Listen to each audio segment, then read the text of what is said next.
إن الحمد لله نحمده ونستعينه ونستغفره ونعوذ بالله من شرور أنفسنا وسيئات أعمالنا من يهده الله فلا مضل له ومن يضلل فلا هادي له وأشهد أن لا إله إلا الله وحده لا شريك له وأشهد أن محمدا عبده ورسوله أعوذ بالله السميع العليم من الشيطان الرجيم يا أيها الناس قد جاءتكم موعظة من ربكم وشفاء لما في الصدور وهدى ورحمة للمؤمنين قل بفضل الله وبرحمته فبذلك فليفرحوا هو خير مما يجمعون۔ فضیلت مآب علماء کرام اور عزت مآب احباب گرامی حاضرین کرام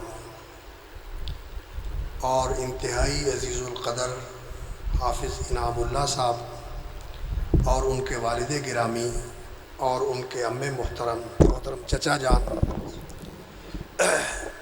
جن کو اللہ رب العزت نے یہ شرف بخشا ہے کہ ان کے نور نظر لخت جگر حافظ انعام اللہ کو اللہ رب العزت نے قرآن مجید کے حفظ کی سعادت نصیب فرمائی ہے۔ اللہ تعالیٰ بیٹے کے لیے اور اس کے خاندان کے لیے اسے باعث برکت اور باعث رحمت بنائے۔ حضرات گرامی،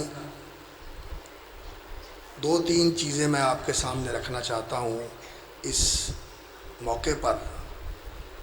مجھے ایک تو بڑی خوشی ہے کہ ایک دور افتادہ دیہات کے اندر، گاؤں کے اندر اللہ کی توفیق سے ایک دینی مرکز قائم ہوا، اور وہ ایک ایسی شخصیت کے نام سے منسوب ہے جن کو رسول اکرم صلی اللہ علیہ وسلم نے فرمایا تھا، اللہ اکبر۔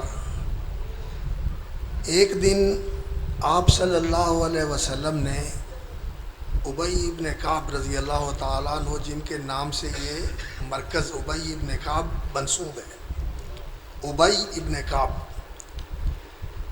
رسول اکرم صلی اللہ علیہ وسلم نے انہیں بلایا اور فرمایا کہ ابی بیٹھ جاؤ، اور پھر آپ صلی اللہ علیہ وسلم نے فرمایا کہ اللہ رب العزت نے مجھے حکم دیا ہے کہ میں تیرے سامنے تجھے سنا کر سورۃ البینہ کی تلاوت کروں۔ اللہ رب العزت قرآن پڑھتے ہیں، جبریل امین سنتے ہیں، اور جبریل امین اللہ سے سن کر آ کے رسول اکرم صلی اللہ علیہ وسلم پر پڑھتے ہیں، آپ سنتے ہیں، اور آپ صلی اللہ علیہ وسلم اپنے صحابہ پر پڑھتے ہیں، اور آپ کے صحابہ نے سن کر پھر یاد کیا۔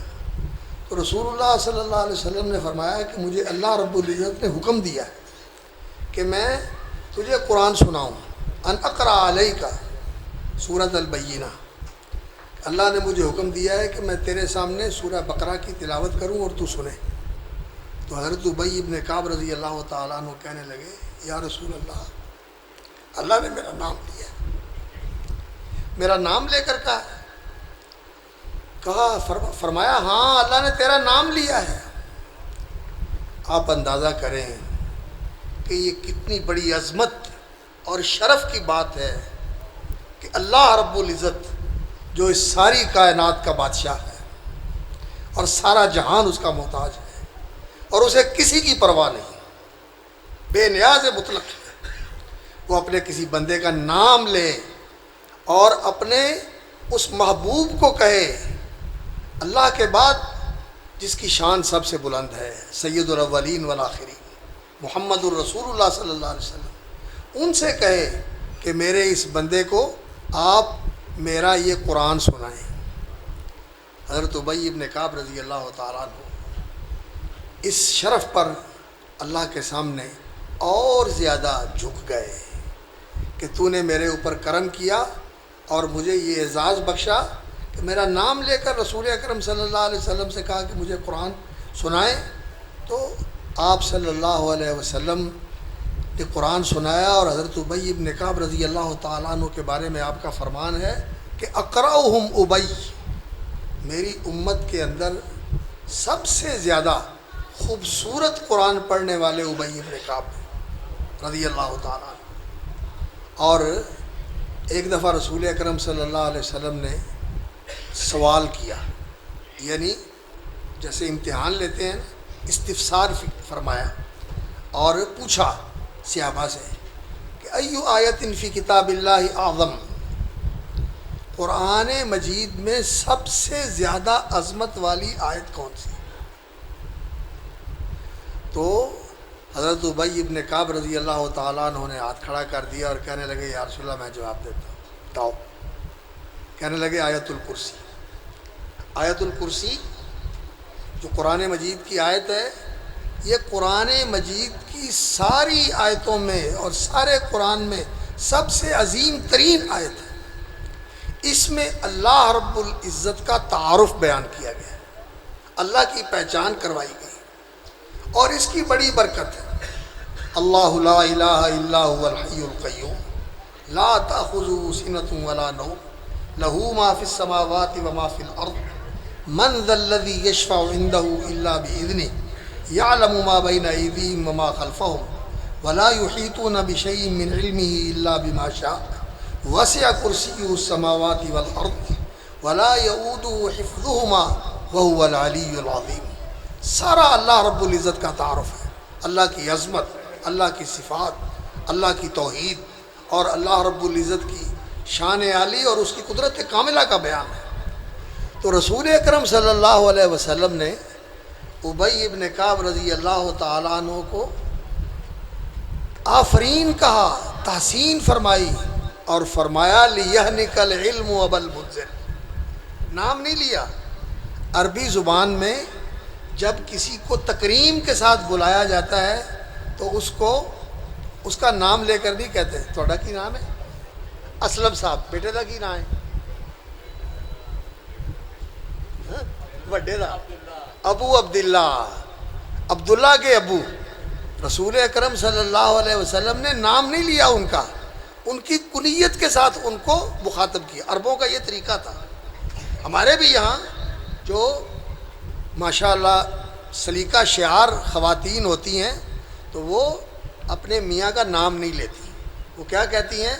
بیٹے کا نام لے کر اکرم کے ابو، اسلم کے ابو، بچوں کے باپ، بچوں کے والد، تو یہ تکریم کا لفظ ہوتا ہے۔ تو رسول اکرم صلی اللہ علیہ وسلم نے فرمایا لِيَهْنِكَ الْعِلْمُ أَبَا الْمُنذِرِ، ابو المنذر تجھے علم مبارک۔ کون سا علم تھا جس کی مبارکباد دی رسول اکرم صلی اللہ علیہ وسلم نے ابی ابن کعب رضی اللہ تعالیٰ؟ یہ قرآن کا علم تھا۔ میرے بھائیوں، حقیقت یہ ہے کہ جو علم انسان کے لیے دونوں جہانوں میں کام آنے والا ہے وہ قرآن کا علم ہے۔ قرآن کا علم یہ سب سے اعلیٰ علم ہے۔ قرآن اور قرآن کا بیان، قرآن اور قرآن کا بیان۔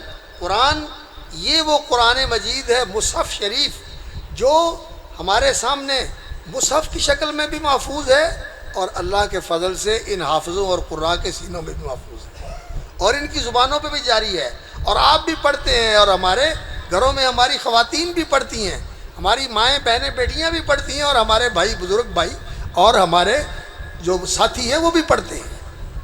تو قرآن جو ہے یہ اللہ کا کلام ہے، اور حدیث جو ہے رسول اکرم صلی اللہ علیہ وسلم کی تعلیمات، آپ کے ارشادات، آپ صلی اللہ علیہ وسلم نے جو لوگوں کو دین کی حقیقتیں سمجھائی، یہ قرآن کا بیان ہے۔ اور جو کچھ رسول اکرم صلی اللہ علیہ وسلم نے عمل کیا ہے، جو آپ صلی اللہ علیہ وسلم کا عمل تھا، آپ کی سیرت تھی، آپ کی سنت تھی، آپ کا اخلاق تھا، وہ اس قرآن کے مطابق تھا۔ جو قرآن چاہتا ہے وہی نبی صلی اللہ علیہ وسلم نے لوگوں کے سامنے کر کے دکھایا۔ کان خلقہ القرآن، تو رسول اکرم صلی اللہ علیہ وسلم کی زندگی قرآن کا بیان ہے، یہ قرآن کا بیان ہے، اور اس کو اللہ رب العزت نے اپنے پیغمبر صلی اللہ علیہ وسلم پر اپنے انعام کا اظہار کرتے ہوئے فرمایا وَأَنزَلَ اللَّهُ عَلَيْكَ الْكِتَابَ وَالْحِكْمَةَ وَعَلَّمَكَ مَا لَمْ تَكُنْ تَعْلَمُ وَكَانَ فَضْلُ اللَّهِ عَلَيْكَ عَظِيمًا۔ اللہ کہ اللہ رب العزت نے انزل اللہ علیک الکتاب، آپ پر یہ قرآن نازل کیا، یہ کتاب، یہ ہے اصل کتاب جو انسان کی سعادت کے لیے اور انسان کی دونوں جہان میں فلاح و بہبود کے لیے اور انسان کی کامیابی و کامرانی کے لیے اللہ رب العزت نے نازل فرمائی ہے۔ اگر اس کتاب کے اوپر یہ انسان چلے گا تو یہ فرد ہو یا معاشرہ ہو یا قوم ہو یا پوری دنیا کی آبادی ہو، ان کی سعادت دونوں جہانوں میں اس کتاب کے ساتھ وابستہ ہے۔ کیونکہ اللہ رب العزت نے فرمایا یہ قرآن جو ہے یہ ذکر ہے، یہ قرآن صاد والقرآن ذی الذکر، یہ قرآن جو ہے یہ ذکر ہے۔ وَإِنَّهُ لَذِكْرٌ لَكَ، یہ تیرے لیے بھی نصیحت ہے اور یہ تیرے لیے اور تیری قوم کے لیے بھی نصیحت ہے اور یہ تمہارے لیے شرف ہے۔ قرآن جو ہے یہ ذکر ہے، اور اس ذکر کو اللہ رب العزت نے ایسا بنایا ہے کہ اللہ رب العزت اس کے ساتھ قوموں کو عزت بخشتا ہے۔ اللہ اکبر۔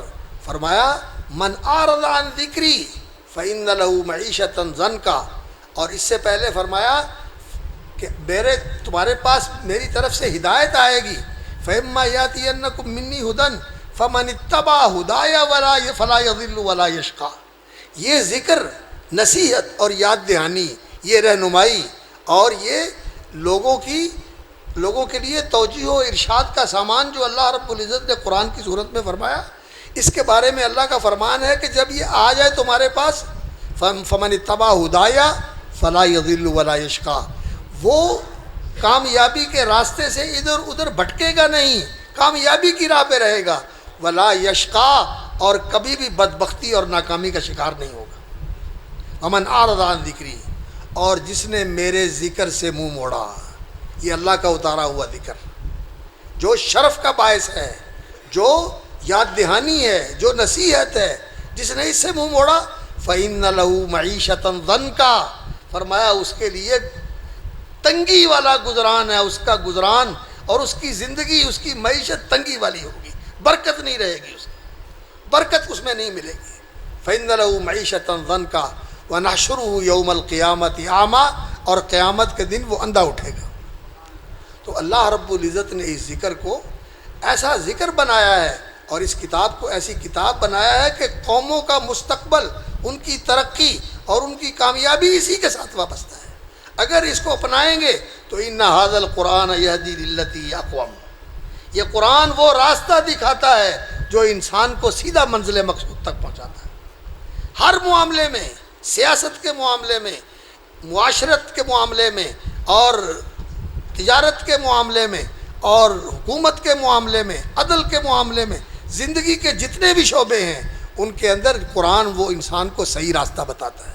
یہدی للتی ہی اقوم، اور جو قرآن کو چھوڑ کر کوئی راستہ اختیار کرے گا تو وہ راستہ ناکامی کا راستہ ہے۔ تو آج ہم مسلمان جو پوری دنیا کے اندر اس وقت 170 کروڑ کے قریب ان کی تعداد ہے، اور یہ تعداد میرا خیال ہے تاریخ میں اس کی مثال نہیں ملتی کہ اتنی بڑی تعداد کے اندر اسلام کو ماننے والے اور اسلام کو اپنا مذہب کہنے والے لوگ موجود ہوں جتنے آج ہیں۔ دنیا کی آبادی بھی بہت زیادہ ہے، اور اس آبادی کے اندر 7 ارب کی آبادی کے اندر 170 کروڑ کے قریب مسلمان ہیں۔ لیکن اگر ہم قرآن مجید کو کھول کر یہ دیکھنے کے لیے نکلیں کہ اس قرآن کے مطابق زندگی کس کی ہے تو ہمیں بڑی مایوسی ہوتی ہے، ہمیں بڑی مایوسی ہوتی ہے۔ ہمیں قرآن کی زندگی عملاً نظر نہیں آتی، دکھائی نہیں دیتی، قرآن کا اخلاق دکھائی نہیں دیتا۔ سیدھی سی مثال ہے، قرآن مجید نے کیا کہا ہے؟ وَقُلْ عِبَادِي يَقُولُ الَّتِي هِيَ أَحْسَنُ، سورۃ الاسراء میں اللہ رب العزت نے فرمایا، سورۃ السبحان، سورہ بنی اسرائیل، فرمایا وَقُلْ عِبَادِي يَقُولُ الَّتِي هِيَ أَحْسَنُ، میرے بندوں سے کہیں کہ وہ ہمیشہ اچھی بات کیا کریں، اچھا بولا کریں، بول زبان اچھی ہو انسان کی۔ نبی صلی اللہ علیہ وسلم نے فرمایا جو اللہ اور آخرت کے دن پر ایمان رکھتا ہے فَلْيَقُلْ خَيْرًا، بھلائی کی بات کرے، او لیصمت، یا خاموش رہے. لیکن ہم چغلیاں کرتے ہیں، گالیاں بکتے ہیں، بہتان لگاتے ہیں، جھوٹ بولتے ہیں، جھوٹے پروپگنڈے کرتے ہیں، جھوٹی گواہیاں دیتے ہیں، جھوٹی قسمیں کھاتے ہیں. قرآن مجید ہماری زندگی میں نہیں ہے. اور اگر اسی طرح جیسے وہ مولانا صاحب پہلے ذکر کر رہے تھے نبی صلی اللہ علیہ وسلم کی اسوہ کے حوالے سے کہ رسول اکرم صلی اللہ علیہ وسلم کی سیرت اور آپ کا اسوہ اور آپ کا عملی نمونہ کیا ہے، اور ہم کہاں چلے جا رہے ہیں. آپ صلی اللہ علیہ وسلم نے دنیا سے پیار نہیں کیا. آپ صلی اللہ علیہ وسلم نے دنیا سے پیار نہیں کیا، اور ہم دنیا کے پیار میں ہی مرے جا رہے ہیں. اور اتنا پیار ہے دنیا کا کہ اس دنیا کے پیار کے پیچھے سارے رشتے ختم کر دیتے ہیں. لوگ کہتے ہیں خون سفید ہو گئے. رسول اکرم صلی اللہ علیہ وسلم نے فرمایا میرے دل میں دنیا کا پیار نہیں ہے. مالی ولی دنیا، مجھے اس دنیا سے کیا تعلق. انما انا کراکب استظل تحت شجرۃ، میں تو دنیا میں ایسے ہی ہوں جیسے کوئی راہ چلتا مسافر کسی درخت کے نیچے تھوڑی دیر کے لیے آرام کرتا ہے، اور تھوڑی دیر سستا کے سامان بھی نہیں کھولتا، ایسے ہی ٹیک لگا کے آرام کر لیتا ہے اور پھر اٹھ کے روانہ ہو جاتا ہے. تو اس کے لیے لمبے چوڑے بندوبست کرنے کی کیا ضرورت ہے. اور یہ بھی فرمایا جیسے وہ بتا رہے تھے کہ میرے پاس تو تم مجھے کہتے ہو کہ دو، فرماتے ہیں نبی صلی اللہ علیہ وسلم اگر میرے پاس اوت پہاڑ بھی سونے کا ہو تو میں اسے بھی خرچ کر دوں گا، اور ایک رتی ماشا بھی اس میں سے اپنے لیے بچا کے نہیں رکھا. رسول اکرم صلی اللہ علیہ وسلم نے دنیا سے پیار نہیں کیا. اور صحابہ کرام بھی ایسے ہی تھے جنہوں نے رسول اکرم صلی اللہ علیہ وسلم کا نمونہ دیکھا اور پھر ان کی زندگی کے اندر اس کی جھلک آ گئی. انہوں نے اس زندگی کو اپنے اندر اتار لیا، جذب کر لیا. حضرت سلمان فارسی رضی اللہ تعالیٰ عنہ مدائن، یہ جو ایران کا علاقہ ہے، ایران اور عراق، یہ سارے علاقے کے گورنر تھے. اور گورنر ہاؤس کیا تھا؟ خیمہ، چھپرے کے اندر رہتے تھے. اور آخری وقت آ گیا اور رو رہے ہیں، آنکھوں میں آنسو ہیں اور گھبرا رہے ہیں. تو پاس بیٹھے ہوئے رفقا، ان میں صحابہ بھی ہیں، کہتے ہیں دنیا سے جا رہے ہو اس لیے رو رہے ہو، دنیا سے جا رہے ہو اس لیے رو رہے ہو. کہنے لگے نہیں، میں اس لیے نہیں رو رہا کہ دنیا سے جا رہا ہوں، میں اس لیے رو رہا ہوں کہ رسول اکرم صلی اللہ علیہ وسلم نے جیسی زندگی گزاری تھی، اس دنیا سے بے نیازی کی، لا تعلقی کی، ہم نے دنیا بنا لی، ہم دنیا کے اندر منہمک ہو گئے. اللہ اکبر.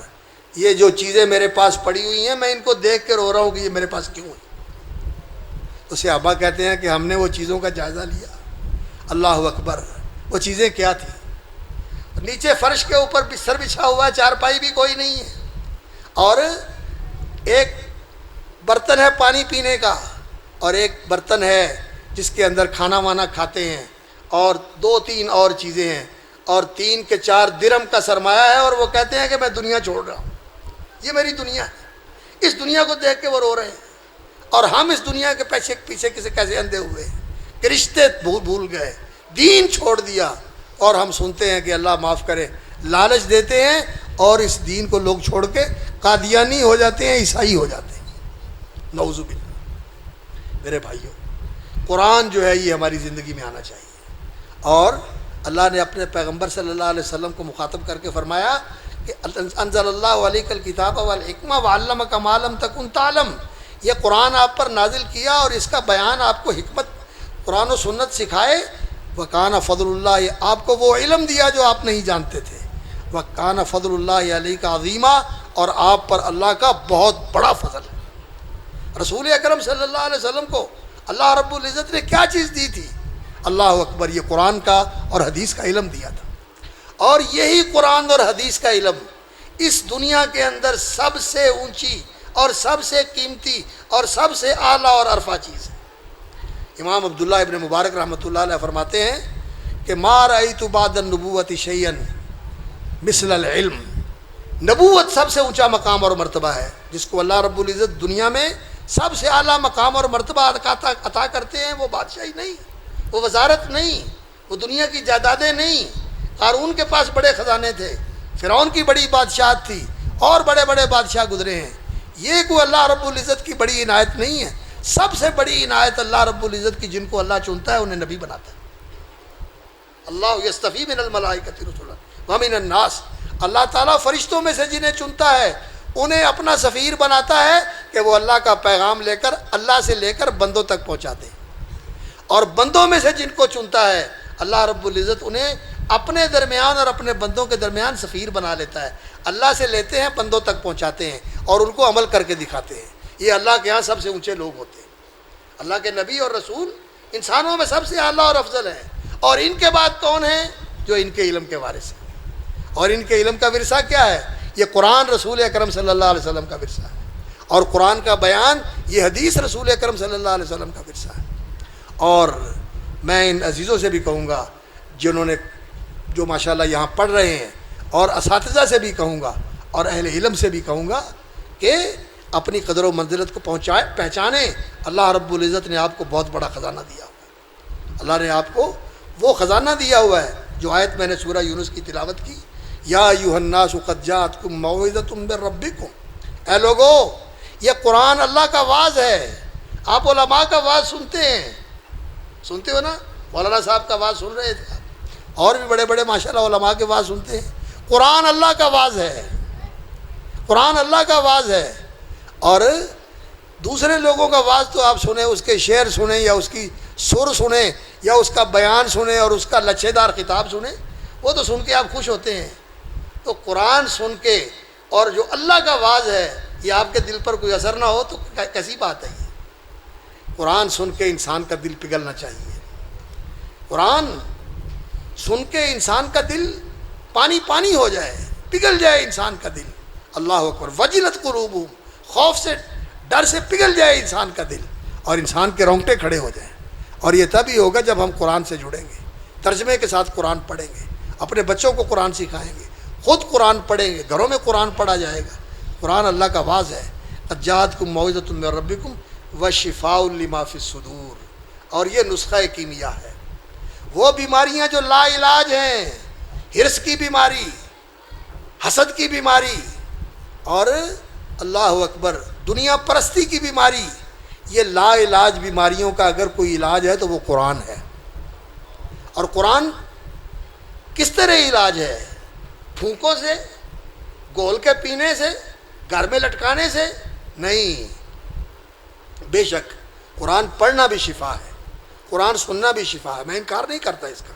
قرآن سننے بھی شفا، قرآن سننے سے بھی شفا ملتی ہے، قرآن پڑھنے سے بھی شفا ملتی ہے، لیکن اصل جو قرآن کی شفا ہے وہ قرآن پر عمل کرنے سے ملتی ہے۔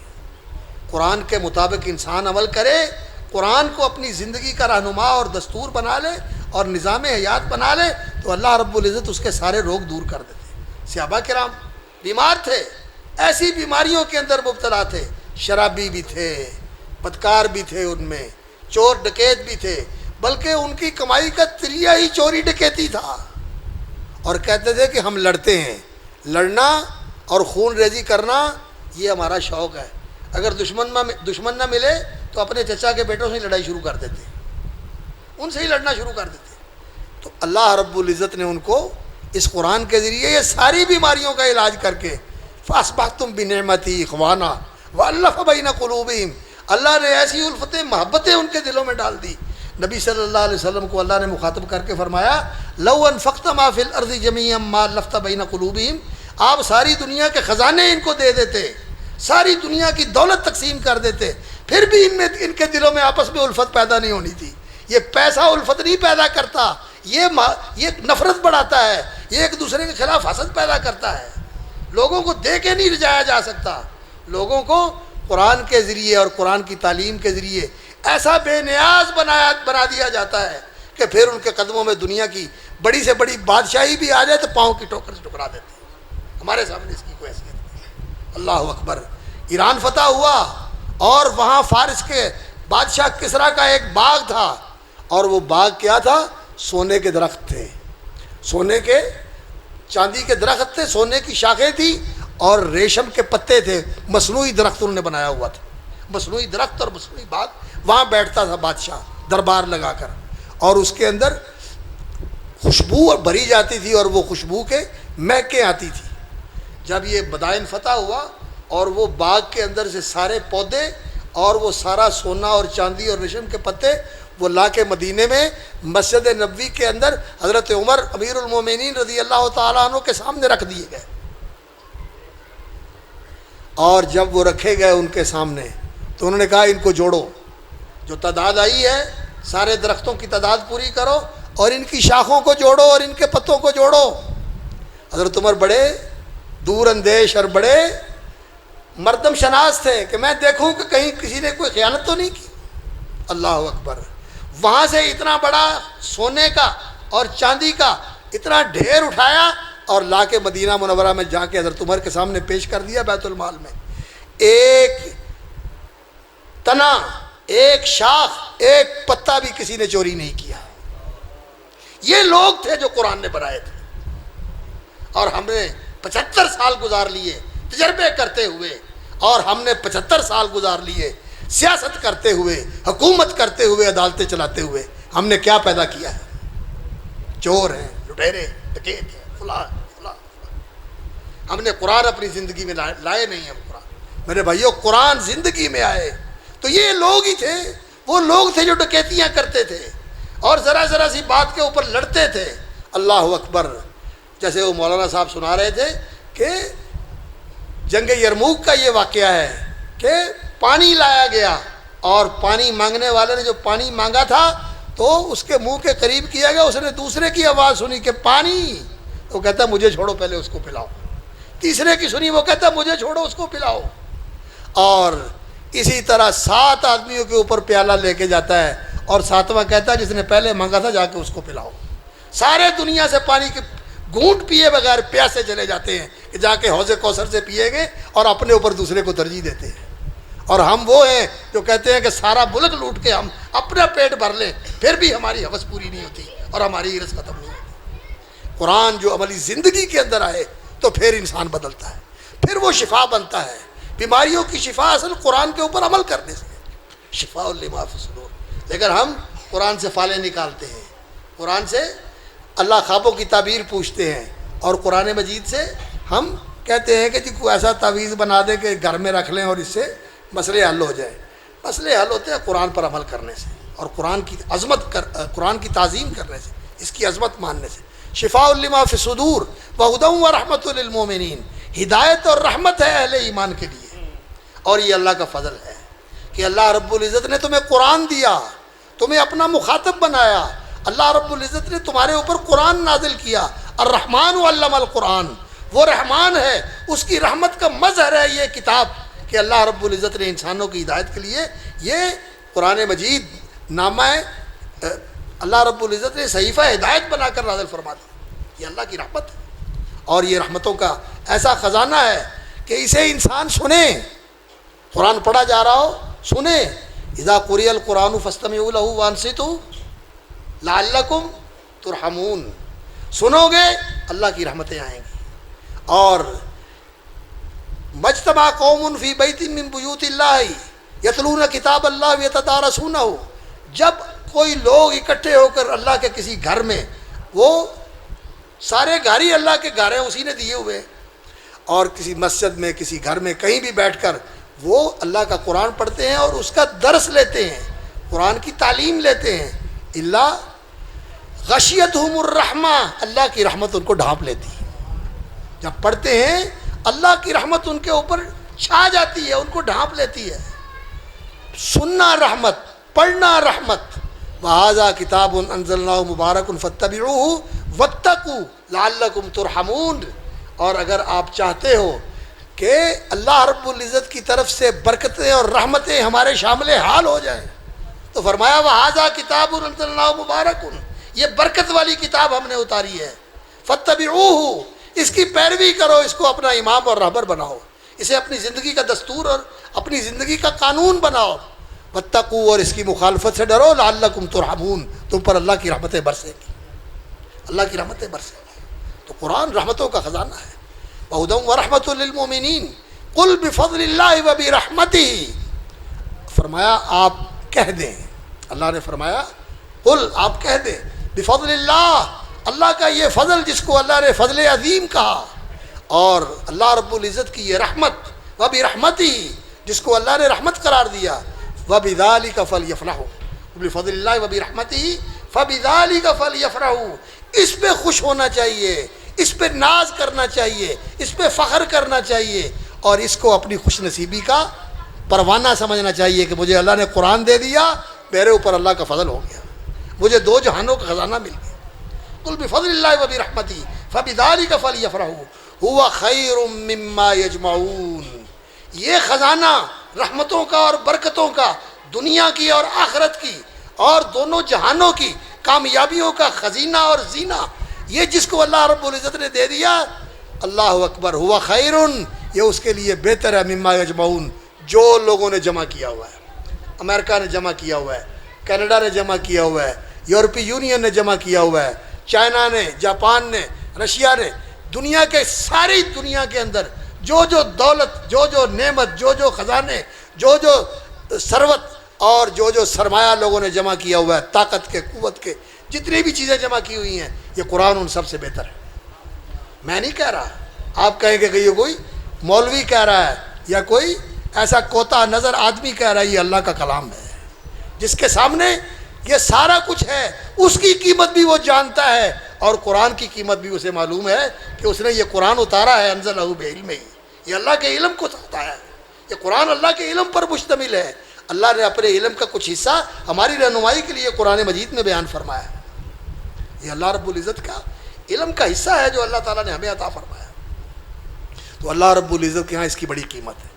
تو اس لیے میں آپ سے اس گفتگو سے یہ توقع کرتا ہوں کہ آپ خود بھی قرآن پڑھیں، اور اس کے لیے عمر کی کوئی قید نہیں ہے، عمر کی کوئی قید نہیں ہے کہ بچپن میں پڑھنا ہے، جب بھی شروع کر دیں، جو قرآن کے طالب علم کی فضیلت ہے وہ آپ کو بھی ملے گی، بلکہ کیوں جی میاں اسلم صاحب، جب آدمی بوڑھا ہو جائے اور زبان موٹی ہو جائے اور لفظ زبان پہ چڑھتا نہیں ہے، تو اس وقت قرآن پڑھے تو دوہرا اجر ملتا ہے، اجر دگنا ملتا ہے۔ تو آپ بھی قرآن پڑھیں اور اپنے بچوں کو اور بچیوں کو بھی قرآن پڑھائیں۔ اور مجھے سچی بات ہے، یہاں آ کر خوشی ہوئی کہ میں دیکھ رہا ہوں آپ کو، ماشاءاللہ یہ روشن چہرے، یہ پرنور چہرے، اور محبت کے ساتھ آپ بیٹھے ہوئے اور میرے جیسے آدمی کی بات سن رہے ہیں۔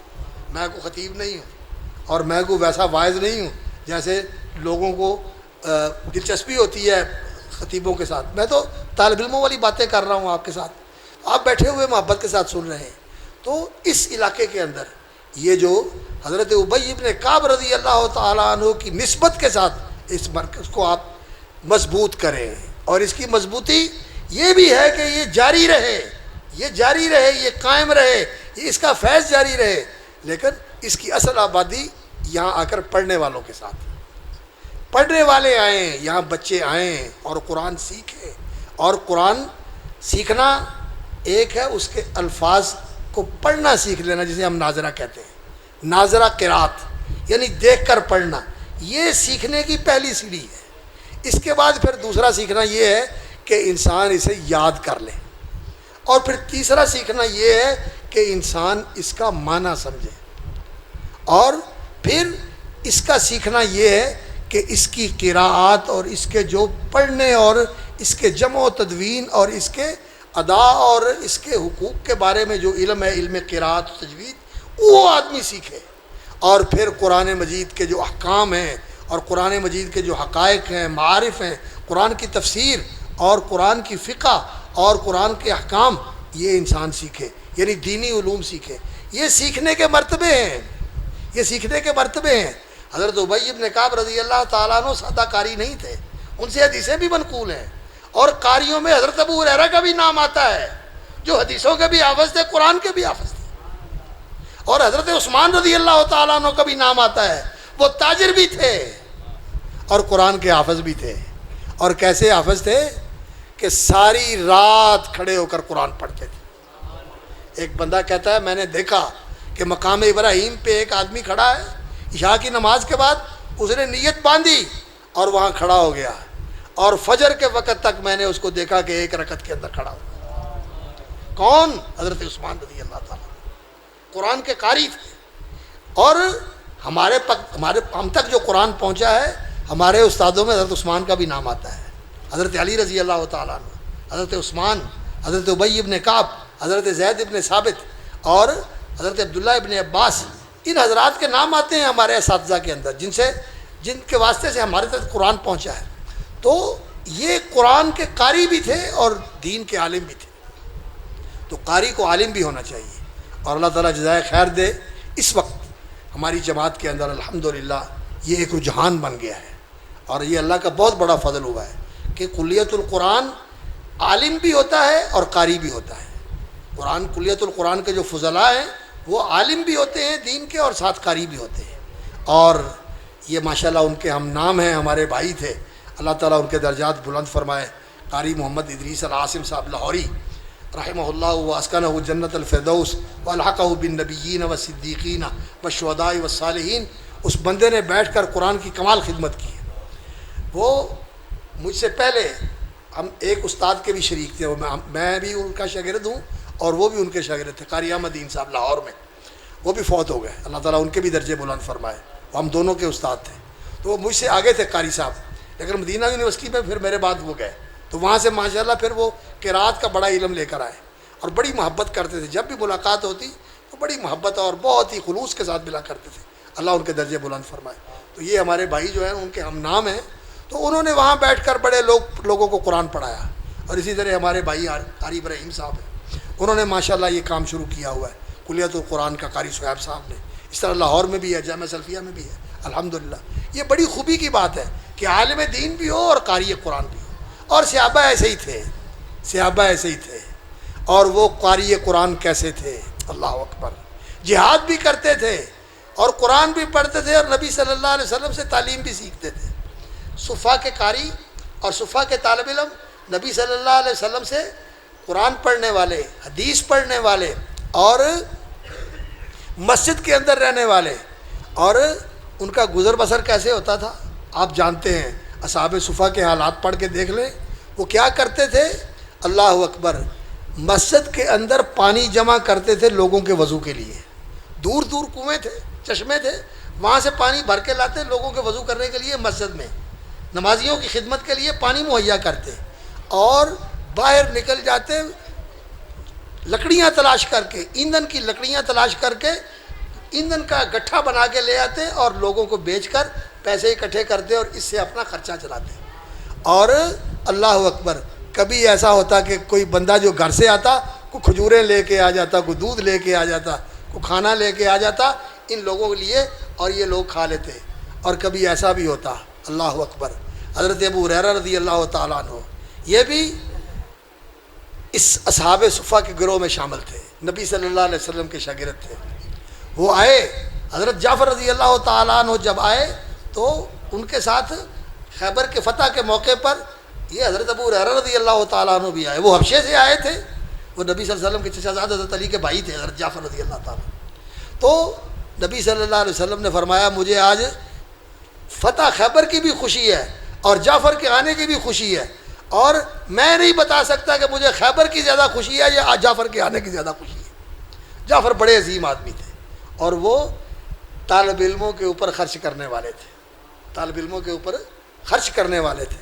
حضرت ابو ہریرہ کہتے ہیں کہ میں جب بھی بھوک محسوس کرتا تو نماز کے بعد جعفر جو ہے واپس گھر جانے لگتے تو میں ان کے ساتھ ہو جاتا، تو میں ان سے پوچھتا کہ اس آیت کا مطلب کیا ہے، کہتے ہیں وہ آیت کا مطلب چھڑ پہ چل روٹی کھواواں تینوں میں، چل میں تینوں روٹی کھواواں، مطلب تینوں بعد ہی دساں گا، اللہ اکبر۔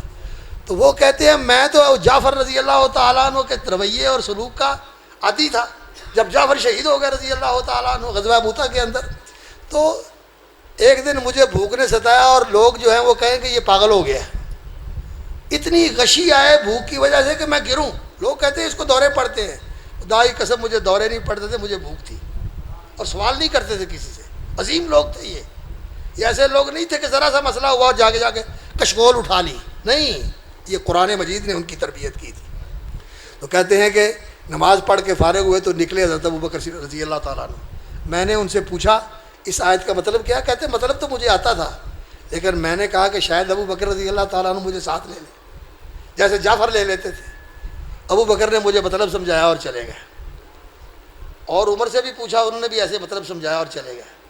تو رسول اکرم صلی اللہ علیہ وسلم نے مجھے دیکھ لیا کہنے لگے ابو ہریرہ تو آ جا ابو ہریرہ۔ ابو ہریرہ کو لے لیا اور نبی صلی اللہ علیہ وسلم اپنے گھر لے گئے۔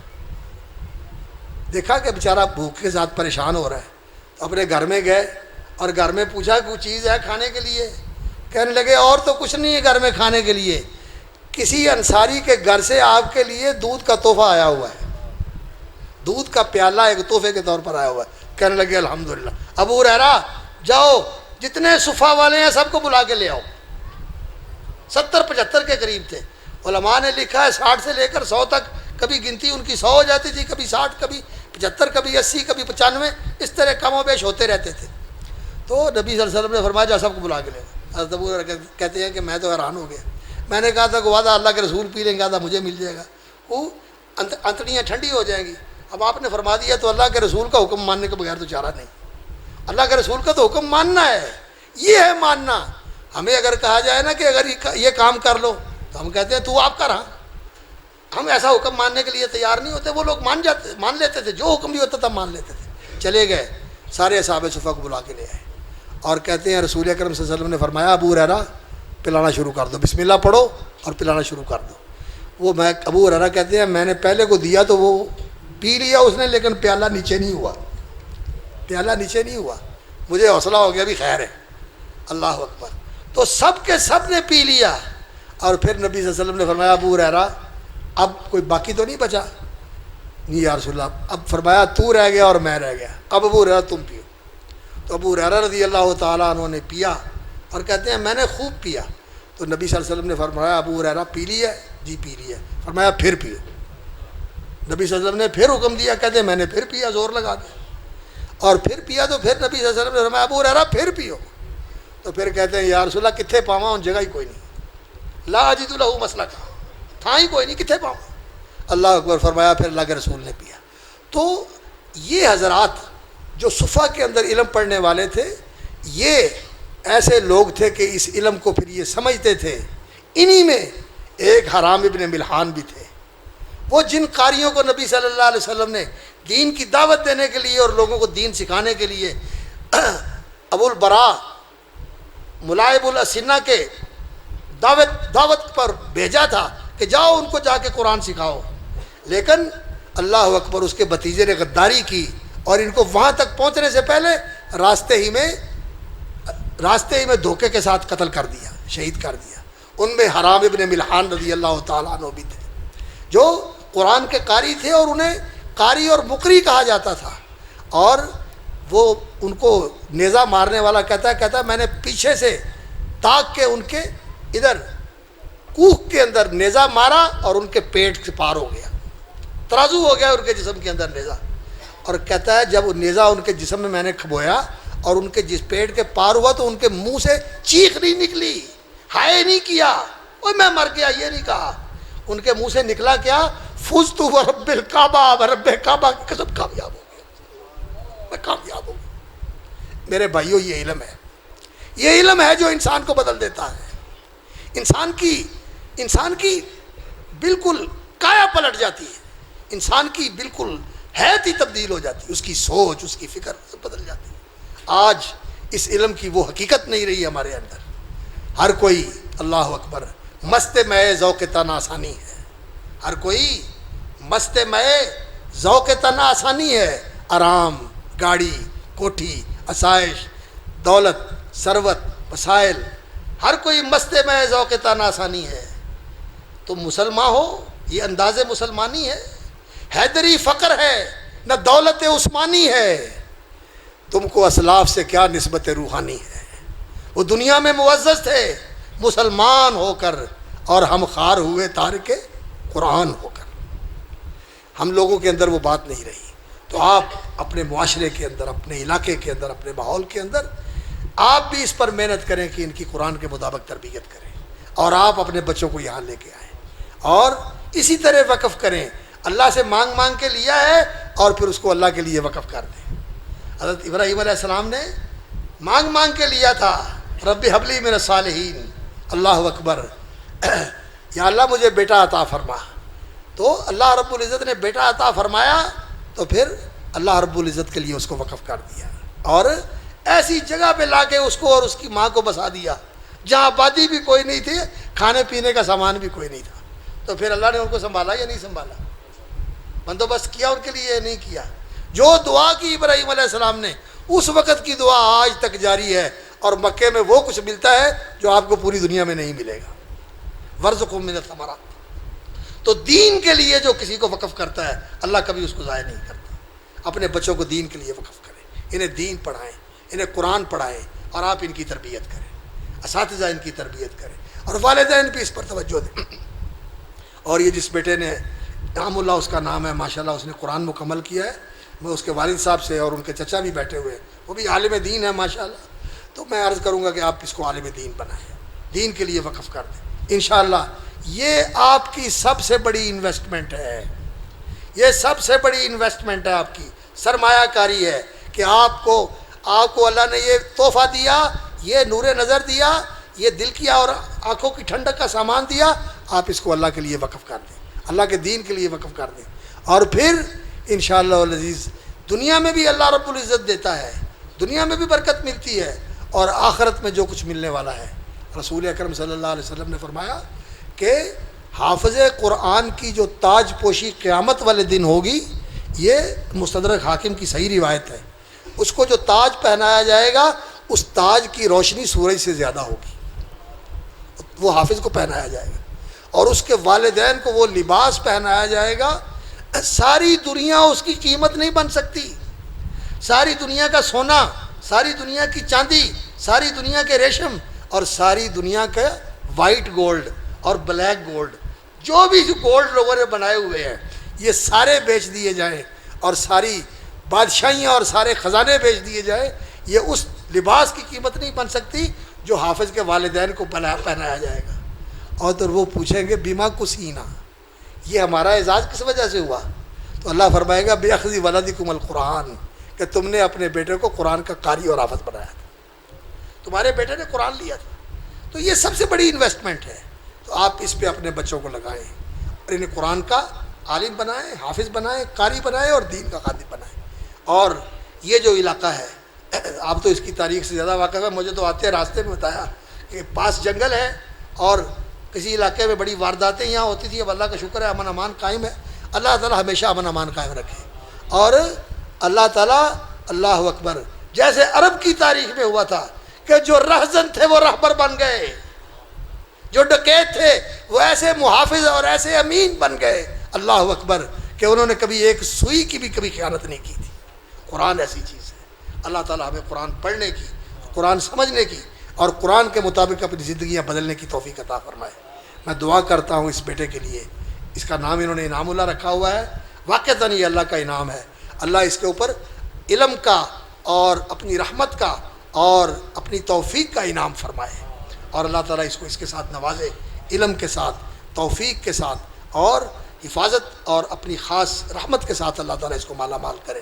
والدین کے لیے اس کو سلامت رکھے، اس کے سر پہ والدین کو سلامت رکھے، خاندان کے لیے باعث برکت بنائے، اور اس ادارے کو اللہ رب العزت مضبوط کرے۔